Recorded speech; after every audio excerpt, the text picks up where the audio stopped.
تفسیر ضیاء القرآن جلد 4 22واں پارہ۔ بسم اللہ الرحمن الرحیم۔ سورہ احزاب آیت نمبر 59۔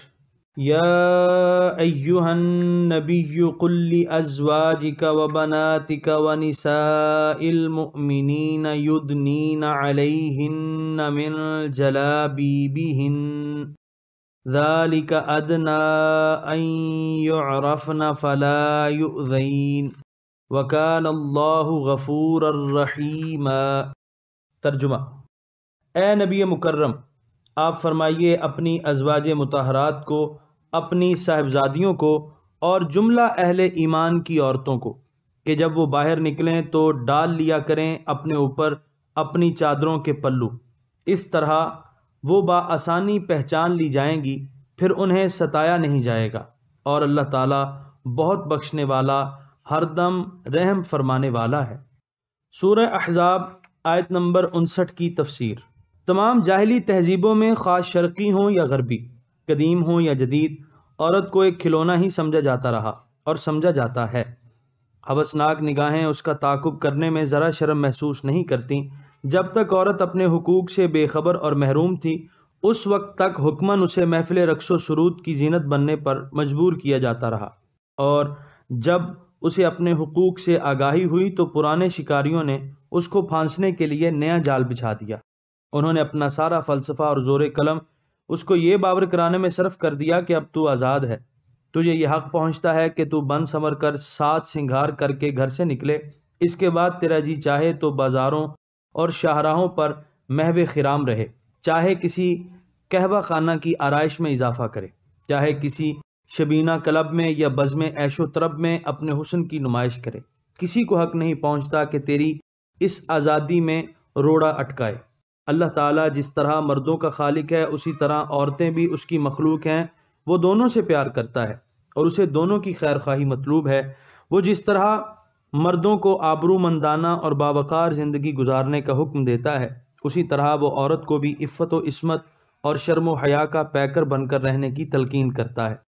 مدینہ طیبہ میں یہود و مشرکین کی کافی تعداد تھی، جن کے اوباش نوجوان شرم و حیا کی قدروں سے ناواقف اور فسق و فجور کے دل دادا تھے۔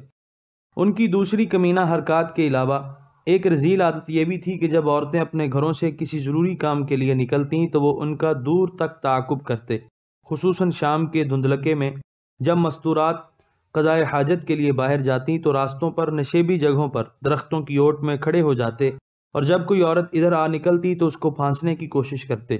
یہ ان کے ہاں عام دستور تھا، اس کو زیادہ معیوب بھی نہیں سمجھا جاتا تھا۔ ان کے بڑے بوڑھے بھی ایسی حرکتوں کو جوانی کی خرمستیاں کہہ کر ٹال مٹول کر دیا کرتے۔ جب حضور صلی اللہ علیہ وآلہ وسلم نے یثرب کی سرزمین کو اپنے قدوم میمنت لزوم سے مشرف کیا اور مسلمان خواتین کو بھی ضروری کاموں کے لیے گھر سے نکلنا پڑتا، تو وہ اوباش یہی رذیل حرکتیں کرتے۔ اگر انہیں ٹوکا جاتا تو وہ کہتے، ہم پہچان نہیں سکے کہ یہ مسلم خاتون ہے، ورنہ ہماری کیا مجال تھی کہ ہم ایسا کرتے۔ چنانچہ مسلمانوں نے اپنی اس تکلیف کا تذکرہ بارگاہ رسالت میں کیا تو یہ آیت نازل ہوئی۔ اے نبی مکرم، آپ اپنی ازواج مطہرات، اپنی دختران پاک نہاد اور ساری مسلمان عورتوں کو یہ حکم دے دیں کہ جب وہ اپنے گھروں سے باہر نکلیں تو ایک بڑی چادر سے اپنے آپ کو اچھی طرح لپیٹ لیا کریں، پھر اس کا ایک پلو اپنے چہرے پر ڈال لیا کریں تاکہ دیکھنے والوں کو پتہ چل جائے کہ یہ مسلمان خاتون ہے۔ اس طرح کسی بدباطن کو تمہیں ستانے کی جرت نہ ہو سکے گی۔ جلابیب جمع ہے، اس کا واحد جلباب ہے، اور جلباب اس بڑی چادر کو کہتے ہیں جو سارے جسم کو ڈھانپ لے۔ علامہ زمخشری یدنین کی تفسیر کرتے ہوئے لکھتے ہیں، یعنی اپنی چادروں کو اپنے اوپر ڈال لو، اپنے چہروں اور کندھوں کو چادر سے چھپا لو۔ علامہ زمخشری کے اس قول سے معلوم ہو گیا کہ لغوی طور پر بھی یدنین علیہن کا یہ مفہوم ہے کہ چادر کو اپنے اوپر اس طرح ڈالا جائے کہ سارا جسم ڈھک جائے، کندھے اور چہرہ بھی برہنہ نہ رہے۔ علامہ ابو حیان لکھتے ہیں کہ ہمارے ہاں اندلس میں مسلمان خواتین اس طرح پردہ کرتی ہیں کہ سارا چہرہ چھپا ہوا ہوتا ہے، صرف ایک آنکھ کھلی ہوتی ہے۔ پردے کے احکام بالتفصیل آپ سورہ نور میں پڑھ چکے ہیں۔ یہاں بھی واضح طور پر امہات المؤمنین اور دختران رسالت مآب کو خصوصاً اور تمام مسلمان عورتوں کو عموماً حکم دے دیا گیا کہ وہ باہر نکلیں تو بڑے وقار اور آبرو مندانہ طریقے سے نکلیں۔ ایک بڑی چادر سے اپنے سارے جسم اور اکثر چہرے کو ڈھانکا ہوا ہو۔ آج ہمارے معاشرے کا جو حال ہے اور نوجوان عورتوں نے جس طرح شرم و حیا کی چادر کو اتار کر پھینک دیا ہے، ننگے سر نیم عریاں لباس میں جس طرح وہ بن سور کر بازاروں میں پھرتی اور عام محفلوں میں شرکت کرتی ہیں، انہیں دیکھ کر کون یہ سمجھ سکتا ہے کہ یہ دختران اسلام ہیں۔ ایک دفعہ ام المومنین حضرت عائشہ صدیقہ رضی اللہ عنہا کی خدمت میں بنو تمیم قبیلے کی چند عورتیں حاضر ہوئیں۔ انہوں نے باریک لباس پہنا ہوا تھا۔ انہیں دیکھ کر ام المؤمنین نے فرمایا، اگر تم مومن عورتیں ہو تو سن لو کہ یہ لباس مومن خواتین کا نہیں ہوتا، اور اگر تم مومن نہیں ہو تو پھر جو چاہو کرو۔ آخر میں نبی مکرم صلی اللہ علیہ وآلہ وسلم کا یہ ارشاد گرامی بھی نہ بھولیے، یعنی کئی عورتیں جنہوں نے لباس پہنا ہوتا ہے لیکن وہ ننگی ہوتی ہیں، ناز و ادا سے جھکتی ہیں اور جھکاتی ہیں، ان کے ساتھ اس طرح ہیں جس طرح بخت نسل کے اونٹوں کی کوہان۔ یہ عورتیں جنت میں نہیں جائیں گی اور نہ انہیں اس کی ہوا لگے گی۔ اب آپ دیکھیے کہ ہماری فیشن پرست لڑکیاں جو لباس پہنتی ہیں، کیا وہ اس لباس کے باوجود ننگی نہیں ہوتی؟ وہ کس طرح مٹک مٹک کر چلتی ہیں، اور سروں پر جنہوں نے مصنوعی جوڑے رکھے ہوتے ہیں یعنی وگ، کیا وہ اونٹ کی کوہان کی طرح نظر نہیں آتے؟ وہ اپنا انجام دیکھ لیں۔ حضور نے اپنے نور نبوت سے 1400 سال پہلے ہی آج کی مغربی تہذیب کی دلدادہ عورت کی کس طرح نشاندہی فرما دی۔ اللہ تعالی ہمیں شرم و حیا عطا فرمائے۔ یہاں حضور کی صاحبزادیوں کا جب ذکر آیا تو قرآن نے بنت ایک صاحبزادی نہیں کہا، بلکہ جمع کا لفظ بنات استعمال کیا، جس سے صاف پتہ چلتا ہے کہ حضور کی ایک صاحبزادی نہ تھی بلکہ متعدد صاحبزادیاں تھیں۔ اور شیعہ کی معتبر کتابوں میں بھی اس بات کی تشریح ہے کہ حضرت خدیجہ رضی اللہ عنہا کے بطن سے حضور صلی اللہ علیہ وآلہ وسلم کی 4 صاحبزادیاں تھیں۔ یہاں فقط 2 حوالے پیش کرتا ہوں۔ اصول کافی جو اس فرقے کی معتبر ترین کتاب ہے، اس میں لکھتے ہیں، حضور علیہ السلام نے حضرت خدیجہ رضی اللہ عنہا سے شادی کی جبکہ حضور کی عمر مبارک 25 سال کے قریب تھی، اور حضرت خدیجہ رضی اللہ عنہا کے بطن سے حضور کی یہ اولاد پیدا ہوئی۔ بعثت سے پہلے قاسم، رقیہ، زینب اور ام کلثوم، اور بعثت کے بعد طیب، طاہر اور فاطمہ علیہ السلام پیدا ہوئیں۔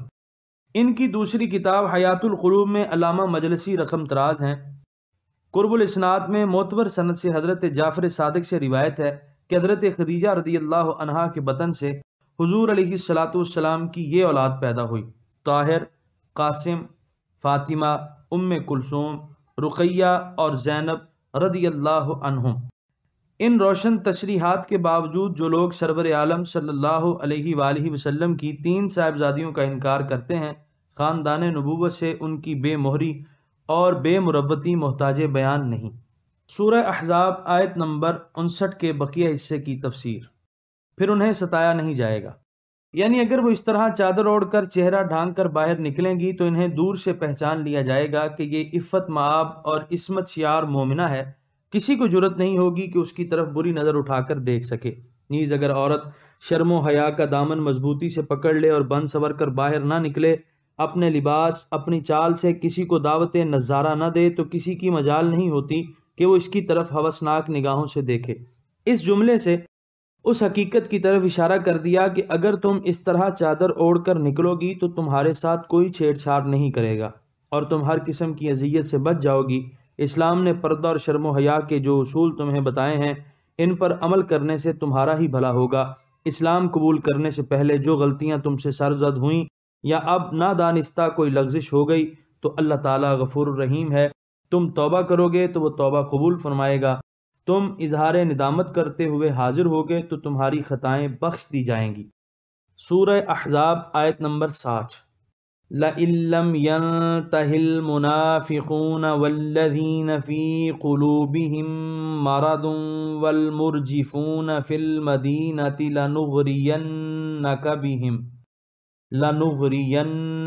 بِهِمْ ثُمَّ لَا يُجَاوِرُونَكَ فِيهَا إِلَّا قَلِيلًا۔ ترجمہ: اگر اپنی حرکتوں سے باز نہ آئے منافق اور جن کے دلوں میں بیماری ہے اور شہر میں جھوٹی افواہیں اڑانے والے، تو ہم آپ کو مسلط کر دیں گے ان پر، پھر وہ نہ ٹھہر سکیں گے آپ کے پاس مدینہ طیبہ میں مگر چند روز۔ سورہ احزاب آیت نمبر 60 کی تفسیر۔ اگر منافقین مسلمان خواتین کو تنگ کرنے سے باز نہ آئے اور مسلمانوں کے خلاف جھوٹی افواہیں اڑانے والوں نے اپنی زبانیں بند نہ کیں تو وہ یاد رکھیں انہیں منمانی کرنے کے لیے آزاد نہیں چھوڑا جائے گا، بلکہ ہم آپ کو ان پر غلبہ اور تسلط عطا فرمائیں گے اور وہ آپ کے فیصلے کے آگے سر تسلیم خم کرنے پر مجبور ہو جائیں گے۔ المرجفون ارجاف سے ہے، اس کا معنی ہے جھوٹی اور غلط افواہیں پھیلانا، یعنی ہم آپ کو ان پر مسلط کر دیں گے اور آپ ان کے قتل کا حکم دے کر انہیں نیست و نابود کر دیں گے۔ قلیلاً ترکیب میں کیا ہے؟ اس کے متعلق دو قول ہیں۔ پہلا یہ کہ یجاورون میں ہم ضمیر کا حال ہے، اس صورت میں معنی ہوگا کہ وہ نہایت قلیل تعداد میں کچھ عرصہ یہاں رہیں گے پھر انہیں قتل کر دیا جائے گا۔ دوسرا قول یہ ہے کہ قلیلاً وقت محذوف کی صفت ہے، یعنی وہ بہت قلیل عرصہ مدینہ طیبہ میں رہیں گے، اس کے بعد انہیں یہاں سے نکال دیا جائے گا۔ سورہ احزاب آیت نمبر 61۔ ملعونین اینما ثقفوا اخذوا وقتلوا تقتیلا۔ ترجمہ: وہ بھی اس حال میں کہ ان پر لعنت برس رہی ہوگی، جہاں پائے جائیں گے پکڑ لیے جائیں گے اور جان سے مار ڈالے جائیں گے۔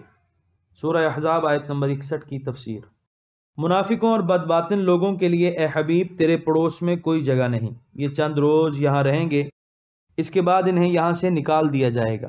جہاں جائیں گے ان پر لعنت اور پھٹکار ہوگی، جہاں بھی وہ پائے جائیں گے اپنی بداعمالیوں کی پاداش میں انہیں گرفتار کر لیا جائے گا اور انہیں بڑی رسوائی اور ذلت کے ساتھ موت کے گھاٹ اتار دیا جائے گا۔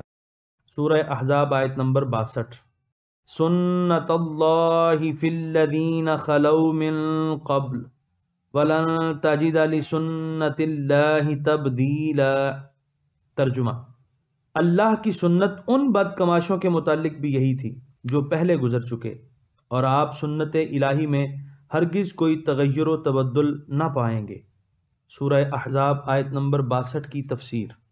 یہ اللہ تعالیٰ کا دستور ہے کہ جو لوگ اس کے رسول کے ساتھ منافقانہ رویہ اختیار کرتے ہیں اور مارے آستین بن کر مسلمانوں کو اذیت پہنچاتے رہتے ہیں، ان کے ساتھ ایسا ہی سلوک روا رکھا جاتا ہے۔ حضرت سیدنا ابو بکر صدیق اور فاروق اعظم کے ایمان کی یہ بھی ایک قطعی دلیل ہے کہ اگر ان کے دل میں نفاق ہوتا یا وہ اسلام کے بدخواہ ہوتے جس طرح کئی بدباطن کہتے ہیں، تو اس ارشاد ربانی کے مطابق وہ مدینہ میں نہ ٹھہر سکتے اور ان کے ساتھ وہ سلوک روا رکھا جاتا جو پہلی آیتوں میں مذکور ہے۔